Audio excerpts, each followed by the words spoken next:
అందరికీ సుశాంతి వ్లాగ్స్ కి స్వాగతం సుస్వాగతం। ఈ రోజు అయితే మనం ఈ వీడియోలో పప్పు ఉండ్రాలు చేస్తున్నాం అన్నమాట। వినాయక చవితి వచ్చేస్తుంది కదండి। సో అంతకు ముందు ఎవరైనా చూసి చేసే వాళ్ళు ఉంటే అనేసి ఈ రోజు మనం చాలా ఫాస్ట్ గానే వీడియో అయితే అప్లోడ్ చేసేస్తున్నాం। ఇంకెందుకు ఆలస్యం వీడియోలోకి వెళ్ళిపోదామా। ఇప్పుడు నేను చెప్పే క్వాంటిటీ కరెక్ట్ గా వినండి। ఇక్కడైతే నేను బియ్యం పిండి ఒక గ్లాస్ తీసుకుంటున్నానండి। సేమ్ అదే గ్లాస్లో నేను కందిపప్పును కూడా తీసుకుంటున్నాను। అర్థమైంది కదండి।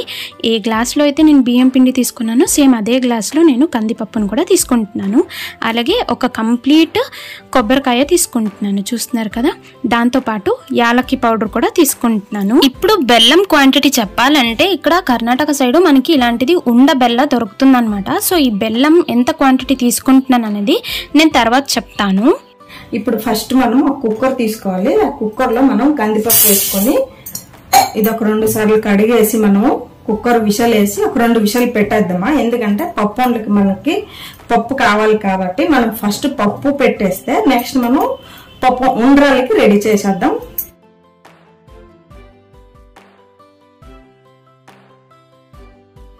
ఇప్పుడైతే మనం నీట్ గా క్లీన్ చేసుకొని వచ్చేసాం కదండి కందిపప్పు। అప్పుడే నేను 1 గ్లాస్ కందిపప్పు తీసుకున్నాను కాబట్టి ఇప్పుడు నేను 1.5 గ్లాస్ అంతగా వాటర్ అయితే యాడ్ చేసేస్తున్నాను। ఇప్పుడైతే మనం దీని మీద లిడ్ అంటే దీని మూత మూసేసి ఒక 2 విజిల్స్ వచ్చేంత వరకు దీన్ని మనం గ్యాస్ మీద పెట్టేద్దాము। ఇప్పుడు మనము ఉండ్రాళ్ళు ఎలా ప్రిపేర్ చేసేదని చూసేద్దాము। ఇప్పుడు నేను బియ్యం పిండి అప్పుడే 1 గ్లాస్ అంతా తీసుకున్నాను కదండి।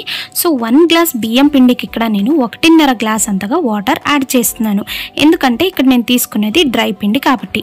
ఒకవేళ మీరు పచ్చిపిండి యూస్ చేస్తున్నారు అనుకోండి 1 గ్లాస్ అంతా వాటర్ వేసేస్తే చాలు। ఇప్పుడు ఇందులోకి నేను 1 టేబుల్ స్పూన్ షుగర్ తర్వాత 1/2 టేబుల్ స్పూన్ అంతగా ఉప్పు యాడ్ చేశాను అనమాట।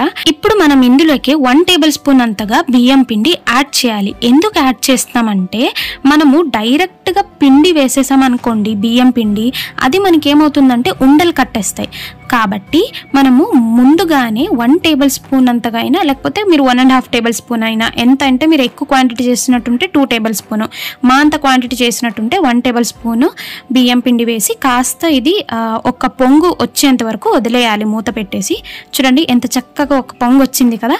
ఇలా వచ్చిన తర్వాత మనము బియ్యం పిండి అనేది యాడ్ చేయాలి। అది ఎంత 1 గ్లాస్ అంతగా బియ్యం పిండి యాడ్ చేసేసి ఇలా కలుపుతూ ఉండండి కంటిన్యూస్గా। ఇలా మీరు కలుపుతుంటే ఏమవుతుందంటే మనకి ఇప్పుడు ఉండలు కట్టదు, ఫ్రీగా వచ్చేస్తుంది।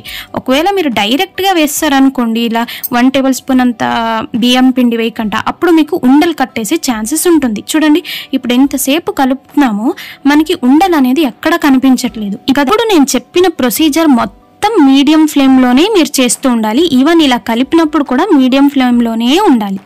మీ అందరికీ ఈ టిప్స్ బాగా యూజ్ అవుతుంది అని అనుకుంటున్నాను। మీకు ఈ టిప్ యూజ్ అయినట్టుంటే ఖచ్చితంగా ఒక కమెంట్ అయినా సబ్స్క్రైబ్ అయినా చేసి వెళ్ళండి, ఓకేనా। అలాగే మీరు ఫస్ట్ టైం ఈ వీడియోకి వచ్చినట్టుంటే కనుక స్వాగతం అండి మీకు।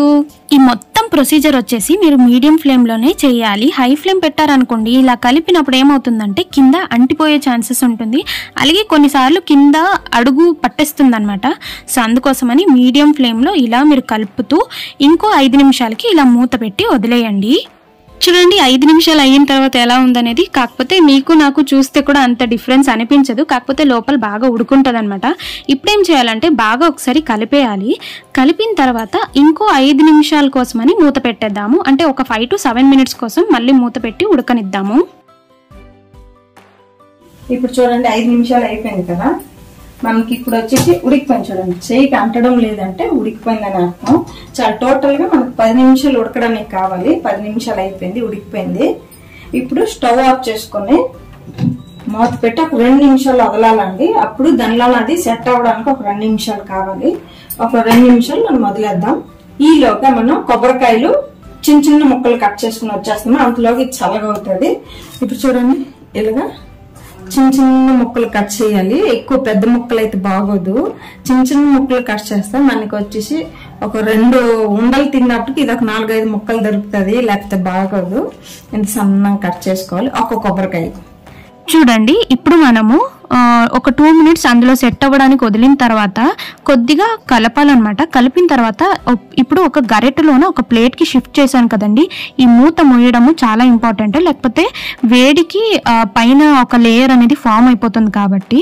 సో ఇప్పుడు ఏం చేస్తున్నానంటే చెయ్యి ఒకసారి నీటిలో ముంచుతూ ఇలా నేను కొద్దిగా ఏమంటామంటే స్మూత్గా అయ్యేటట్టు ఈ పిండిని అయితే కొద్దిగా ఇలా ఇలా స్మాష్ చేస్తున్నాను. కాకపోతే వేడిగా ఉంది కాబట్టి ఎక్కువసార్లు చెయ్యి ముంచాల్సి వస్తుంది అనమాట చల్లటి నీళ్ళలోకి. సో ఇలా మీరు చేస్తూ దాన్ని ఒక సాఫ్ట్ డోగా ప్రిపేర్ చేసుకోవాలి. చూస్తున్నారు కదా అలాగా.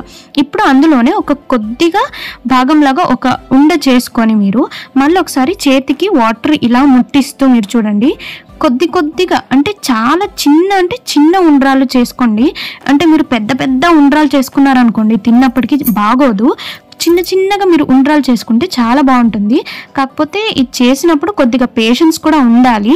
ఇప్పుడేం చేస్తున్నానంటే ప్రతిసారి చేసినప్పుడు కొద్దిగా అయినా వాటర్ని చెయ్యికి అంటిస్తూ ఉండాలి. కొద్దిగా అంటే వెట్ ఉంటే కనుక మీ చెయ్యి ఉండ్రాలు అనేది బ్రేక్ అవ్వకుండా మరి క్రాక్స్ అనేది ఏమి ఉండకుండా ఆ ఉండ్రాలు అనేది రౌండ్గా ఉంటుంది, వితౌట్ బ్రేక్స్ అనమాట, క్లియర్గా ఉంటుంది.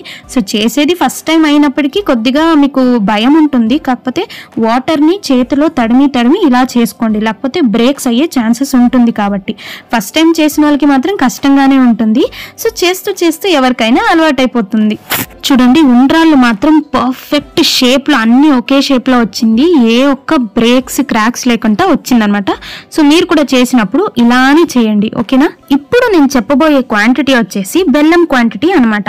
సో మనము ఏ గ్లాస్లో అయితే బియ్యం పిండి తర్వాత కందిపప్పు తీసుకున్నామో సేమ్ గ్లాస్లో ఇప్పుడు మనము 1.5 గ్లాస్ అంతగా బెల్లం అయితే యూస్ చేస్తున్నాం అనమాట. అర్థమైంది కదండి. ఇప్పుడు సేమ్ గ్లాస్లో ఒక పావు గ్లాస్ అంతా వాటర్ అయితే యాడ్ చేసేస్తున్నాను.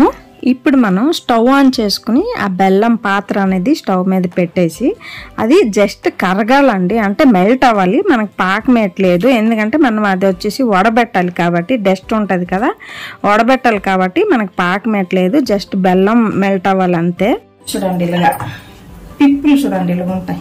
చెరుకుతో చేస్తారు కదా బెల్లం, ఆ చెరుకు పిప్పి అనేది ఉంటది కాబట్టి మనం వడబెట్టాలి.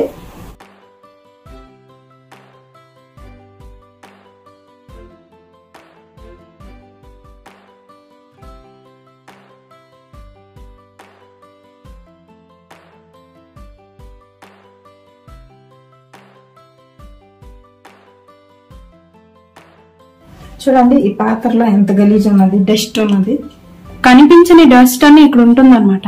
అందుకే వడబెట్టుకోవాలి ఒకసారి బెల్లం. ఇప్పుడు మనం వడబెట్టేసాం కదండి. మళ్ళీ ఇప్పుడు మనము స్టవ్ ఆన్ చేసి అదే బాండిలో మనము వడబెట్టిన బెల్లం వాటర్ ఉంది కదండి దాన్ని యాడ్ చేసేసిన తర్వాత మనము కొబ్బరి పీసెస్లు సన్నగా అంటే స్లైస్గా ఇలా కట్ చేసి పెట్టాం కదా, సో అది ఇలాంటి టైంలోనే యాడ్ చేసేయాలి. అలా అని నేను డైరెక్ట్ గా ఈ పాత్ర పెట్టలేదన్నమాట. అంటే అంతంత డస్ట్ చూపించిన తర్వాత ఒకసారి నీట్ గా క్లీన్ చేసి ఈ పాత్ర మళ్ళీ నేను స్టవ్ మీద పెట్టాను.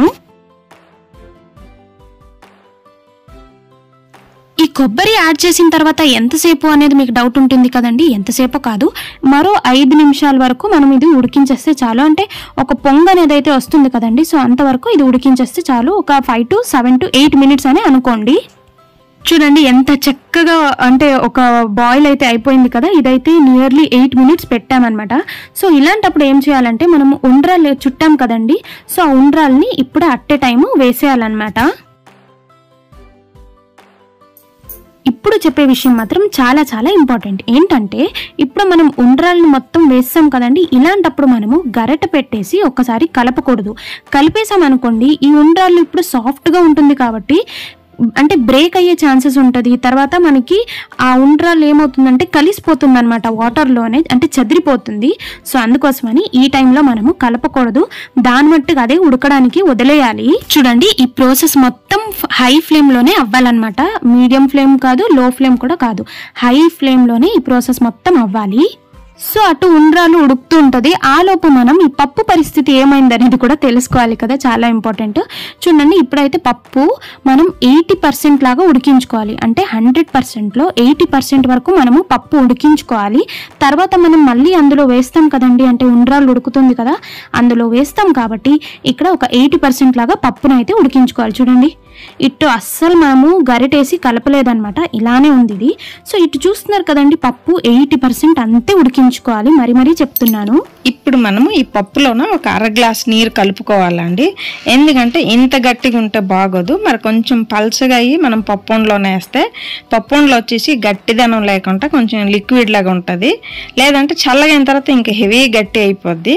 ఇప్పుడు ఇంపార్టెంట్ ఏంటంటే మనము కందిపప్పు ఇలా ఉడకబెట్టినప్పుడు ఆంధ్ర సైడ్ బెల్లం అంటే కొంచెం ఉప్పు ఉండదండి. కందిపప్పులోన కొంచెం ఉప్పు వేసుకోండి. మాకు ఇక్కడ కర్ణాటక బెల్లంలో ఉప్పు అంశం ఎక్కువ ఉంటుంది కాబట్టి నేను ఇక్కడ కందిపప్పులోన ఉప్పు వేయట్లేదు. ఆంధ్ర సైడ్ బెల్లం అయితే మీరు ఈ కందిపప్పులోన కొంచెం ఉప్పు వేసుకోండి, ఒక పావు స్పూన్ అయినా ఉప్పు వేసుకోవాలి, అప్పుడు టేస్ట్ బాగుంటుంది. ఇప్పుడు చూడండి, ఈ పప్పు వచ్చేసి ఇప్పుడు నేను పప్పు ఉండ్రాల్లోన కలిపేస్తున్నాను. మనం ఎప్పుడు పప్పు వేస్తామో అప్పుడు మనం స్టవ్ని మీడియం ఫ్లేమ్ పెట్టుకోవాలండి. ఎందుకంటే పప్పు వేసిన తర్వాత కొంచెం థిక్నెస్ బాగా వస్తుంది కదా, అప్పుడు కింద మాడిపోయే అవకాశం ఉంటుంది. కాబట్టి మీరు మీడియం ఫ్లేమ్ పెట్టుకోండి. నేను ఇప్పుడు వరకు ఒక గరిటి కానీ కర్ర కానీ ఏమీ పెట్టలేదు పప్పు ఉండ్రాల్లోన. ఇప్పుడు పప్పు వేసిన తర్వాత ఫస్ట్ టైం కలుపుతున్నాను. చూడండి ఎలాగున్నది చూడండి. మనము ఏంటంటే ఈ ప్రమాణం చేసినట్టుంటే అది చల్లగైన తర్వాత మరి కొంచెం గట్టి వచ్చేస్తుంది. ఇంకెక్కువ పలచగా చేసుకోవద్దు, ఇంకా గట్టిగా చేసుకోకూడదు. ఇలాగే ఉంటే చాలండి, మనకి పర్ఫెక్ట్ అయిన పప్పు ఉండ్లు రెడీ అన్నట్టు. పప్పు వేసిన తర్వాత 5 to 10 minutes బాగా ఉడకనిద్దాము మీడియం ఫ్లేమ్లోనే. చూడండి, ఇప్పుడైతే మనం ఎండ్ ఆఫ్ ద ప్రాసెస్లో ఉన్నామన్నమాట. సో ఈ టైంలో మనము ఫ్లేవర్ కావాలంటే యాలక్కల పౌడర్ అయితే వేసుకోవాలన్నమాట. సో మనమైతే యాలక్ పౌడర్ చేసేసి ఒక గ్లాస్లో ఆల్రెడీ కంటైనర్లో చూసారు కదా, అందులో చేసి పెట్టేస్తున్నాం అనమాట. ఏదైనా స్వీట్ చేసినప్పుడు కావాల్సి వస్తుంది అంటే చేతికి అందుబాటులో ఉంటుందనేసి. చూసారు కదా, పప్పుండ్లు చేసుకోవడం చాలా అంటే చాలా ఈజీ. ఈసారి మీరు కూడా వినాయక చవితికి ఇలాగే చేసుకుంటారని అనుకుంటున్నాను. ఎందుకు మనం ఇలా రిపీటెడ్లీ చూపిస్తున్నామంటే ఆ ఉండ్రాలు ఏదైతే ఉందో అదైతే అందులో కరిగిపోను లేదు, అలాగని విరిగిపోను కూడా లేదు. దాంతోపాటు బ్రేక్స్ అనేది కూడా కనిపించట్లేదు. చూస్తున్నారు కదా. అలా అని మీ అందరికీ అడ్వాన్స్ హ్యాపీ వినాయక చవితి. చూసారా, నన్ను ఇంత బాగా వంట చేసి మీ అందరికీ ఇలా చూపిస్తున్నాను కదండి. అంటే మీరు వినాయక చవితి రోజు మీరు కూడా ఇలానే చేసి దేవుడికి సమర్పించాలి అనేసి. ఓకేనా. చూడండి, ఆ కొబ్బరి పీసెస్ అయితే ఎంత బాగా కనిపిస్తుంది కదా. మీరు ఇలా చేసి పెట్టండి, వినాయకుడు ఖచ్చితంగా మీకు వరాలు ఎక్కువ ఇస్తారనమాట. సో మీ అందరికీ ఈ వీడియో నచ్చినట్టయితే లైక్, షేర్, సబ్స్క్రైబ్ చేయండి. Okay, bye bye, take care.